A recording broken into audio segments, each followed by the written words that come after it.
Yani bir yerden rahatlıkla burayı vuruyor, anladın mı? Ha, çok rahat abi. Zaten bunun bir tanesi 1 metre geliyor. Zaten bir tanesi 1 metre. Evet. 90. 90'ın 90'a. 90'a 90 bunlar. Bak ilk taşı nereden atıyoruz? Hemen bakayım. İlk taşı buradan vuruyoruz. Böyle. Parça gelmiş. Ondan sonra tümü buraya katmışız. Buradan böyle gelmişiz şaşırtırma olarak. Sonra tüm buradan. Bu şekilde gidiyor. Yani özel olarak şunların şeyi yok. Ha, kolay abi. Çok kolay mesela. Yerle dara çekiyorsun, senenin arkasına ters tarak koyuyorsun, tık bitti. Bitti ciddi. Basit iş. Çok kolay. Adamlar eğer ustaysa yaparlar bu işi, kolay. Zaten Ustanın işini... rahatlıkla çıkar bu işin içinden. Bir adam banyodan rahatlıkla çıkar. Gel banyoya bak. Banyo kare. Sadece gebelik var. Ekstra şey olan başka bir şey yok. Güzel abi, süper.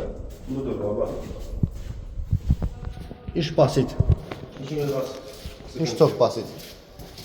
Çok kolay. Hadi gidelim. Gidelim abi.